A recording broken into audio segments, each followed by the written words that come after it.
ये बीकर देखा है तुमने लैब में? अबे लैब की शक्ल देखी है तुमने कभी? हाँ भाई, अबे लैब की शक्ल देखी है ना? गए हो कभी लैब में? है देखा है उसके अंदर ऐसे ऐसा सामान रखा होता है ना? तो ये बीकर है। और हमारा स्कूल गरीब है। अभी मैं सुनाऊंगा, मेरे मेरे स्कूल की कहानी सुनाऊंगा मैं तुम्हें, रुको। है ना, तुम्हें लग रहा है ना कि तुम्हारा स्कूल गरीब है? हाँ आओ। हाँ, तो मैं स्कूल की बात कर रहा था अपने। मैं मतलब राजस्थान बोर्ड का विद्यार्थी रहा हूं, है ना। राजस्थान बोर्ड का RBSC, Rajasthan board of secondary education, उसका मैं स्टूडेंट रहा हूं। हिंदी मीडियम का मैं बालक रहा हूं। कक्षा 1 से लेकर 12 तक मैंने हिंदी मीडियम से ही पढ़ाई करी है। और हिंदी मीडियम भी कौन सा वाला ना, वो वैसा वाला हिंदी में, प्योर हिंदी मीडियम, प्योर वाला। मतलब टीचर ना आके इंग्लिश का, अंग्रेजी का नाम नहीं लेता था। वो थर्मोडायनेमिक्स नहीं कहते थे टीचर। टीचर कहते थे, क्या कहते थे यानी उष्मा गति की शायद, है ना, उष्मा गति की बोलते थे। हमें इक्विलिब्रियम नहीं पढ़ाया जाता था, हमें साम्यावस्था पढ़ाया जाता था, है ना। तो मतलब एकदम प्योर वाले, है ना। तो कक्षा 1 से 12 तक हिंदी मीडियम और Rajasthan board of secondary education RBSC से मैं पढ़ा। तो आ, हमारे जो स्कूल थी ना, मतलब उसमें ऐसा सिस्टम था कि कक्षा 9 तक, जब मैं 9th क्लास तक था ना, तो वो नहीं होता क्या, मतलब 9वीं क्लास तक हम लोग उस पे बैठते थे, आंगन पे, फर्श पे, है ना। वो चटाई सी नहीं होती, मतलब वो ऐसे लंबी सी चटाई होती थी, वो बिछा के एकदम, पहले आओ पहले पाओ, है ना, पहले गए, चटाई बिछाई और एकदम बढ़िया बैठ गए, है ना। अपना जो पिछवाड़ा था वो चटाई पे टिका लिया, और जो बैग वैग होता था वो सामने पड़ा रहता था, बस, है ना। इतनी इतनी चौड़ी होती होगी वो, बस टिक ही सकता था जुगाड़, है ना, इतना चौड़ा, ऐसे लंबी लंबी ऐसे बिछा दी और बैठ गए। तो 9th क्लास तक हम लोग मतलब उस तरह से बैठे, और सामने बैग रख लिया, और जो भी काम वाम करना होता, टेबल चेयर कुछ नहीं होती थी भाई, ऐसे झुक झुका के, और वही काम, मतलब हाथ यहाँ बैठ के, है ना, वही काम होता था। और जैसे ही क्लास खत्म होती थी ना, हाँ, जैसे क्लास खत्म होती थी, तो जो मॉनिटर होता था वो हमेशा 2 लोगों को नंबर देता था कि भाई जाने से पहले ही ये समेट के जानी है। तो उन 2 लोगों का नंबर होता था, वो समेटते और साइड कोने में इकट्ठा करके फिर घर जाते थे, है ना। ये मतलब ये फिक्स रूटीन होता था।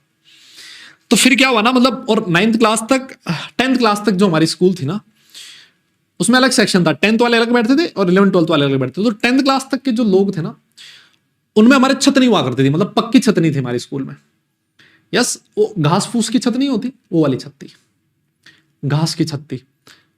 और एक बार क्या हुआ ना, मतलब मुझे आज भी इंसिडेंट याद है, वो कहीं से सांप आ गया ऊपर, ऐसे सांप लटक रहा है ऊपर से, किसी को दिख गया, वो बोले सांप, भाई मास्टर से पहले जनता बाहर, कोई कहीं, मतलब कोई जहां से मौका मिला वहां से निकल के जनता भाग गई, बोले सांप आ गया। और सांप राजा इतने में नीचे धाम एकदम बढ़िया खेल रहे हैं, सारी जनता क्लास से बाहर ना। मतलब ऐसे भी हुआ हमारे स्कूल में।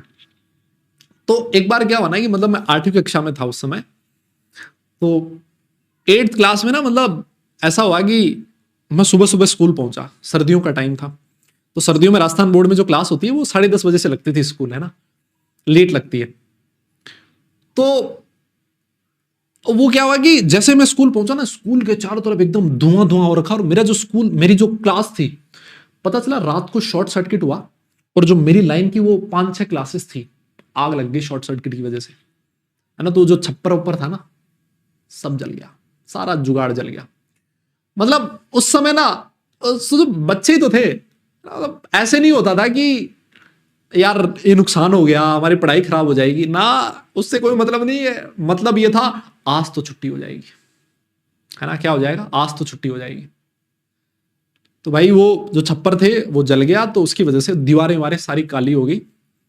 हमें छुट्टी दे दी 2-3 दिन की, बोले अभी स्कूल नहीं आना। और जो मन में खुशी सी हुई ना, हाँ हाँ हाँ, बोले एकदम मजा सा आ गया, 3 दिन की छुट्टियां मिल गई। बच्चों को ये छुट्टी मिल जाए तो और क्या चाहिए। तो फिर उसके बाद मुझे याद है, वो जो पूरा सेशन था, वो हम लोगों ने, मतलब ऐसे होता था ना, जैसे मान लो दिन में धूप रहती थी ऐसे, अब वो 4 दीवार बची है ना, 4 दीवारें बची है, ऊपर छप्पर नहीं है।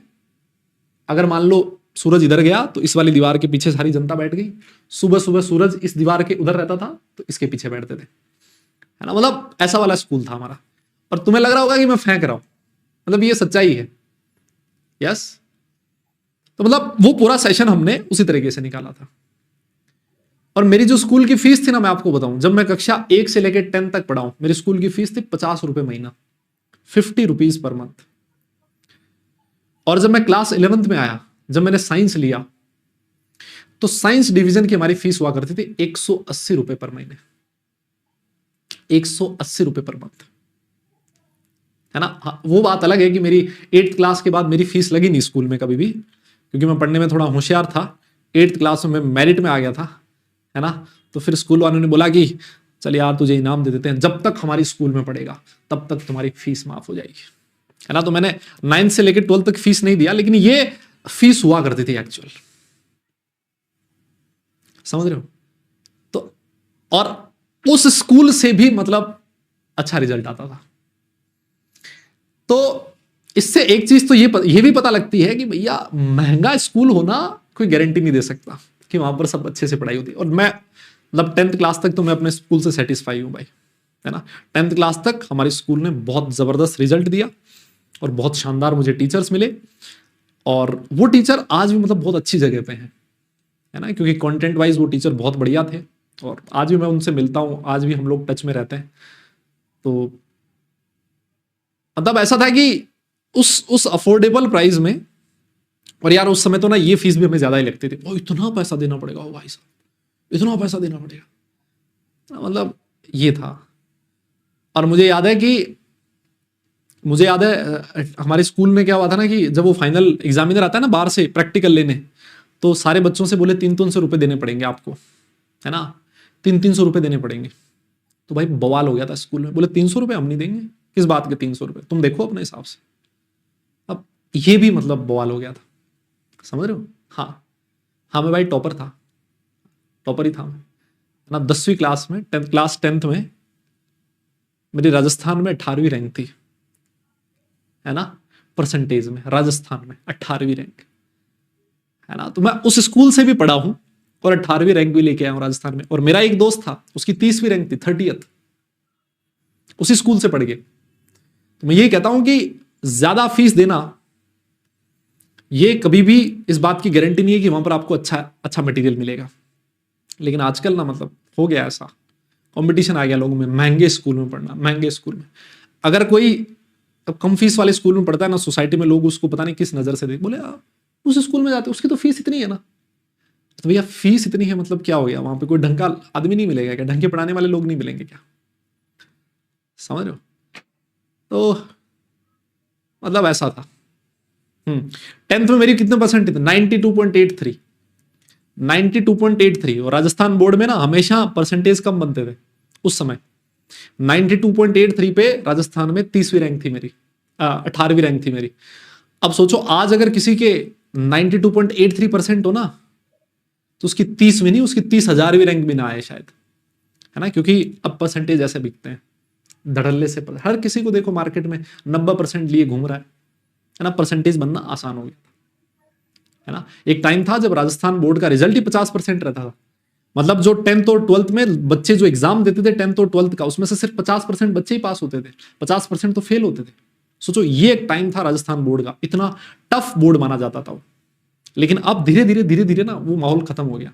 अब जो लिए मतलब घूम रहा है मार्केट, जो लिए घूम रहा है ना, परसेंटेज बनना आसान हो गया। यस, हाँ जी। अरे मतलब ऐसा नहीं बोल रहा हूं किसी को कि अगर फीस ज्यादा दे रहे हो तो वहां अच्छा एजुकेशन नहीं मिलेगा, लेकिन मैं कह रहा हूं कि मतलब वो बोलते हैं ना कि किसी भी बुक को उसके कवर से नहीं आंकना चाहिए, है ना, कि बुक क्या ही लिखा होगा अंदर, कवर ही फटा हुआ सा, नहीं ऐसा नहीं होता। हो सकता है फटे हुए कवर में बहुत अच्छी चीजें लिखी हो,